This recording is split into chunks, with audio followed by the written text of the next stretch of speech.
हाय viewers, स्वागत है आप सभी का अनविंदा यूट्यूब चैनल में।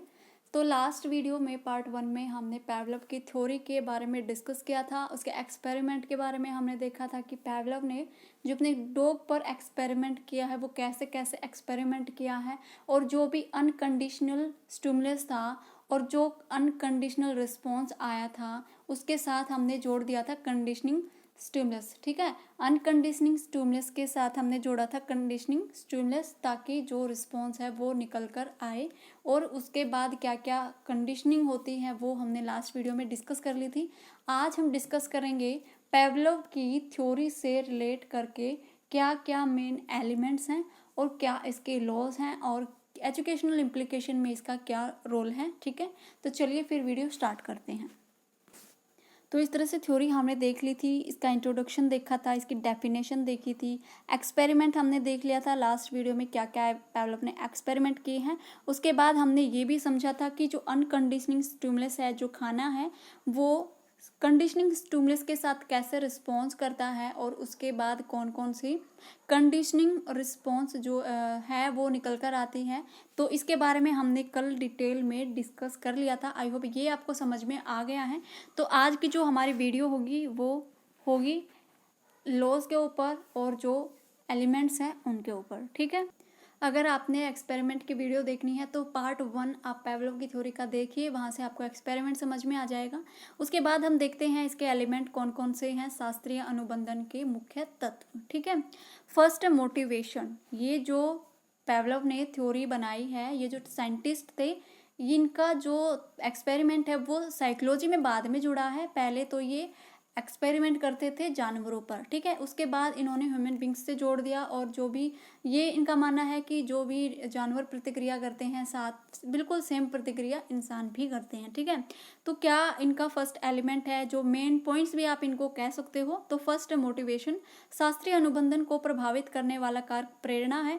जितनी अधिक प्रेरणा होगी, मतलब जितना अधिक मोटिवेशन होगा, हमारी कंडीशनिंग भी उतनी ज़्यादा ही तीव्र गति से होगी। ठीक है, पावलोव के प्रयोग में कुत्ता भूखा था, इसी कारण से भोजन के साथ साथ घंटी की आवाज़ से ही लार टपकाने की क्रिया होती थी, जो बाद में केवल घंटी की आवाज़ से ही होने लगी।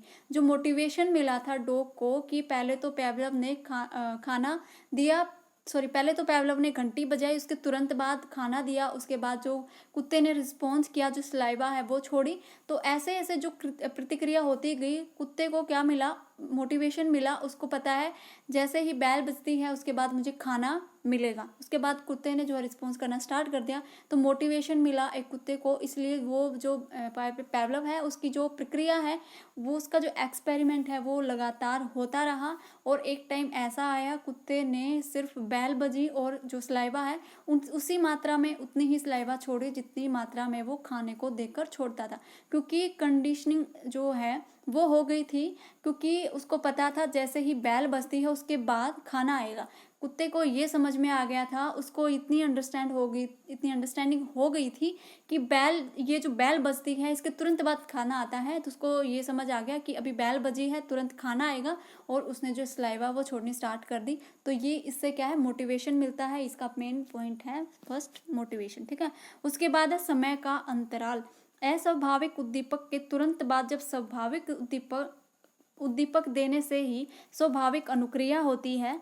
इसका मतलब क्या है ये समझिए। अस्वाभाविक उद्दीपक क्या है, जो नेचुरल है, जो मतलब खाना देखकर जो मुंह में पानी आता है, ये है अस्वाभाविक।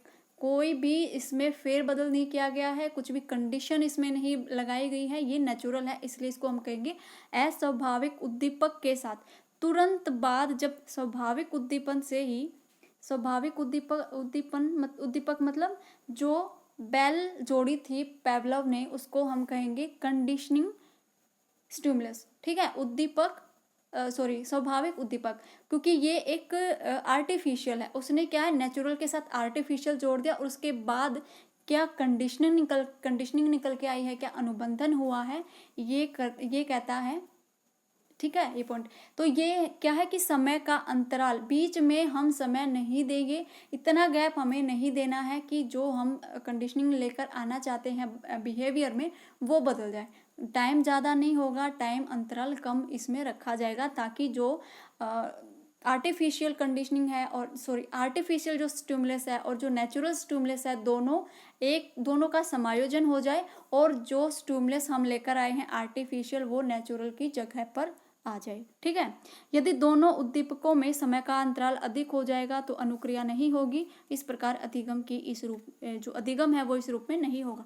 इसलिए जो पेवलोव ने कहा है कि जो उद्दीपक है उसमें अंतराल ज़्यादा नहीं होगा, बीच में समय ज़्यादा नहीं दिया जाएगा। आपने एक्सपेरिमेंट में देखा था कि जैसे ही बेल बजती थी उसके तुरंत बाद खाना दिया गया था। अगर पेवलोव घंटी बजाने के 15-20 मिनट के बाद अगर खाना देगा कुत्ते को तो कुत्ता तो यही भूल जाएगा कि बेल कब बजी थी और खाना कब आया था। ठीक है, तो समय का जो अंतराल है वो बहुत ज़्यादा मेन रोल जो प्ले करता है। ठीक है, उसके बाद है रिपीटेशन मतलब पेवलोव ने इसको रिपीट किया था बार बार, हर 2 घंटे में वही एक्सपेरिमेंट किया कुत्ते पर जो वो कर रहा था।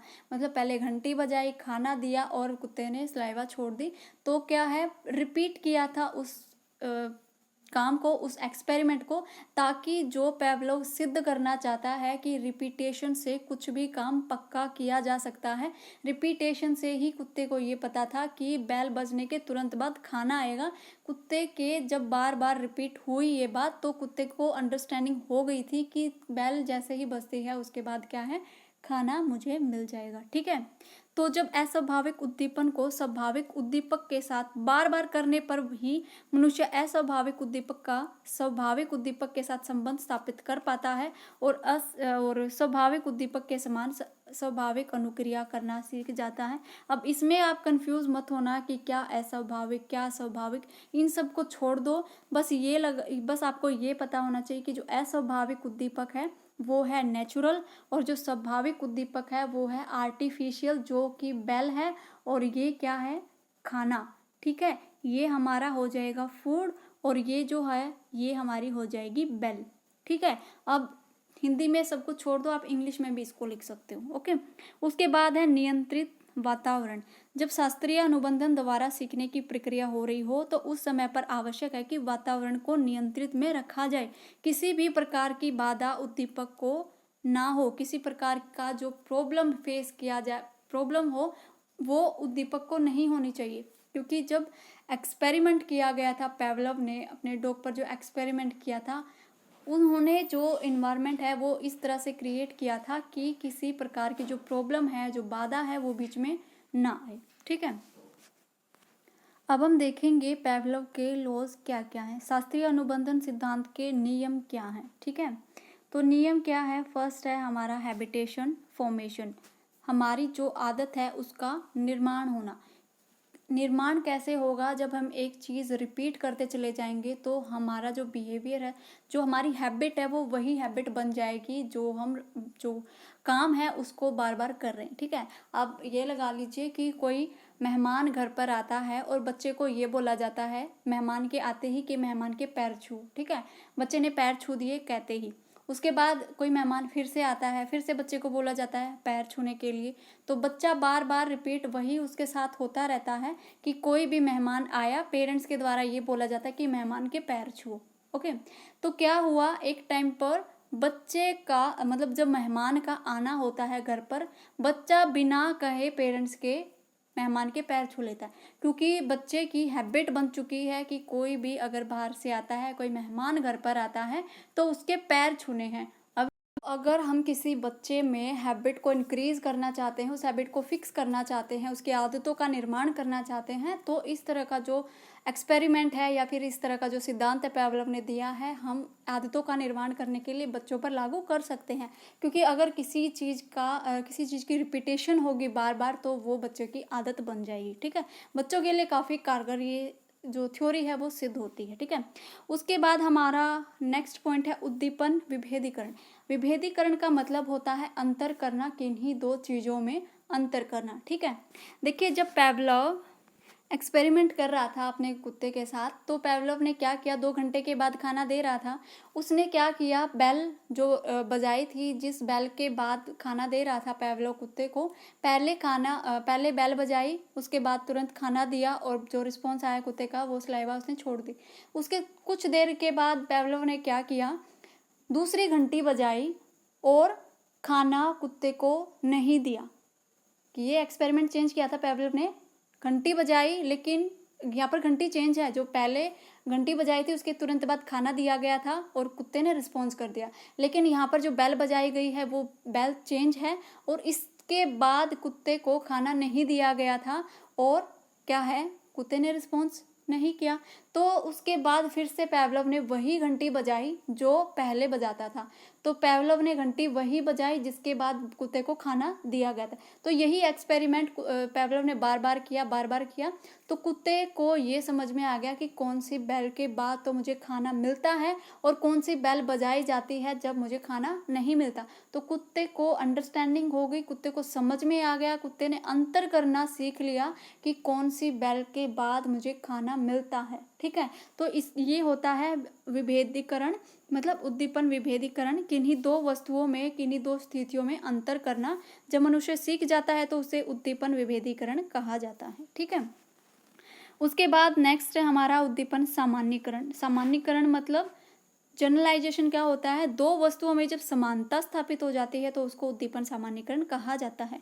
जब किसी वस्तु को जब व्यक्ति को किसी पुरानी वस्तु के समान कोई दूसरी वस्तु दिखाई जाती है तो वस्तु पर वही प्रतिक्रिया उसकी होती है जो प्रतिक्रिया उसकी पहले हुई थी। फॉर एग्जाम्पल यहाँ पर बता दूं कि जैसे बच्चा है, कोई सांप से डरता है और उसको सांप के जैसे ही कोई रस्सी दिखा दी जाए तो रस्सी पर भी बच्चा वही प्रतिक्रिया करेगा जो सांप के देखने पर प्रतिक्रिया की जाती है, क्योंकि यहाँ पर सामान्यीकरण कर लिया है बच्चे ने। उसको लगता है कि जैसा दिखता है सांप उसी के शकल में उसी के समान जो रस्सी है, बिल्कुल सांप और रस्सी में बच्चे ने सामान्यीकरण कर लिया, दोनों समान दिखने वाली चीजें हैं, इसलिए बच्चे ने क्या किया, जैसे सांप से डरा था वैसे ही बच्चा रस्सी से भी डर गया। ठीक है, तो दो चीजों में, दो स्थितियों में जब समानता पाई जाती है उसको हम कहते हैं उद्दीपन सामान्यीकरण। ठीक है, तो लास्ट में हम बात करेंगे एजुकेशनल इम्प्लीकेशन की। पेवलव के जो सिद्धांत है, शास्त्रीय अनुबंधन सिद्धांत,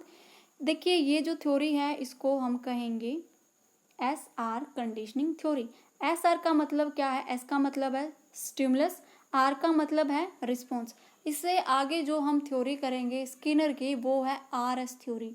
दोनों में आपको कन्फ्यूज़न होगा जब आप एग्ज़ाम में जाओगे, तो इस थ्योरी को पक्का कर लीजिए। इस थ्योरी का नाम है पेवलव वाली का SR थ्योरी भी इसको कहा जाता है। अगर स्टिमुलस रिस्पॉन्स कंडीशनिंग थ्योरी आपसे पूछी जाती है तो पेवलव की होगी, अगर RS थ्योरी आपसे पूछी जाती है वो स्किनर की होगी। वो हम नेक्स्ट वीडियो में कवर करेंगे। ठीक है, यहाँ पर अंतर आपको पता होना चाहिए दोनों की थ्योरी में, इसलिए सिनोनियम ज़रूर याद रखिएगा। अब बात करते हैं एजुकेशनल इम्प्लीकेशन के बारे में। मैंने यहाँ पर एक एक लाइन में इनको डिफाइन किया हुआ है। अगर आपसे सिर्फ एजुकेशनल इम्प्लीकेशन पूछे जाएं तो आप इन्हीं लाइन को पॉइंट में डिफाइन कर सकते हो। ठीक है, तो फर्स्ट हमारा एजुकेशनल इम्प्लीकेशन है, यह सिद्धांत छोटे बच्चों के लिए ज़्यादा उपयोगी है। पेवलव का जो सिद्धांत है ये छोटे बच्चों के लिए ज़्यादा कारगर होता है, क्योंकि छोटे बच्चों में जब हम हैबिट को इंक्रीज़ करते हैं, बच्चों की हैबिट को हम डेवलप करते हैं, तो वो बच्चों जो एज होती है बच्चों की हम तभी कर सकते हैं। बड़ों की हैबिट को इंक्रीज़ करना बहुत ज़्यादा मुश्किल होता है, क्योंकि जो हमारी आदतें बनी हुई होती है वो स्टार्टिंग से ही बनी हुई होती हैं। ठीक है, तो छोटे बच्चों के लिए काफ़ी कारगर है। लो मेंटल एबिलिटी पर ज़्यादा काम करता है। जो मंदबुद्धि बच्चे होते हैं, हम बार बार अगर उनके काम को रिपीट कराते जाएंगे, उनसे वही काम कराते जाएंगे बार बार, कुछ टाइम के बाद थोड़ा सा अंतराल दे देंगे तो बच्चों में क्या होगा, उस काम को करने के लिए जो कंडीशनिंग है वो उत्पन्न होगी, जो सामान्यीकरण है वो बन जाएगा, और जो दो चीज़ों में अंतर करने बच्चे सीख जाएंगे। तो क्या है, लो मेंटल एबिलिटी पर ये ज़्यादा काम करता है। उसके बाद है, यह सिद्धांत वैज्ञानिक स्तर पर ज़्यादा काम नहीं करता। जैसे टेक्निक्स के कुछ सब्जेक्ट होते हैं उन पर ये नहीं लागू होता। ठीक है, उसके बाद है, इस सिद्धांत के माध्यम से बच्चों के मन में भय या फिर भ्रम को दूर किया जा सकता है। जो बच्चे किसी चीज़ से डरते हैं, अगर हम उसी चीज़ को रिपीट कराकर कोई अच्छी चीज़ के साथ उसको जोड़ देंगे तो बच्चों के मन में जो डर है, जो भय है, उसको भी हम दूर कर सकते हैं। ठीक है, उसके बाद है, यह सिद्धांत बुरी आदतों को समाप्त कर अच्छी आदतों को विकसित करता है। मैंने एग्जांपल दिया था ना, बच्चे का पैर छूना, मेहमान के आने पर पैर छूना, तो बच्चे में जो अच्छी आदतें हैं वो इंक्रीज हो जाएंगी और जो बुरी आदतें हैं वो रिमूव हो जाएंगी। उसके बाद है बच्चों में भाषा का विकास कराने के लिए अध्यापक इस सिद्धांत का उपयोग करता है। बच्चों में भाषा कैसे इंक्रीज होगी, जब बच्चों को रिपीटेशन कराया जाएगा किसी भी लेसन का या फिर किसी भी टॉपिक का। छोटे बच्चों में तो क्या होता है, वर्ड के हम रिपीटेशन कराते हैं, उनसे पाठ पढ़वाते हैं, 2 वर्ड को जोड़ जोड़ कर बच्चे पढ़ते हैं। तो क्या होगा, जब रिपीटेशन होगी, बच्चे उसी काम को बार बार करेंगे, तो बच्चों के लिए वो हैबिट क्या होगी, पक्की हो जाएगी। ठीक है। उसके बाद है ये बच्चों को अच्छे कार्य करने के लिए क्या है, मोटिवेट करता है। नेक्स्ट है, इस सिद्धांत के आधार पर अधिगम को प्रभावशाली बनाने के लिए बार बार दोहराया जाता है। जैसे मैथ में है, साइंस में हम एक्सपेरिमेंट करते हैं।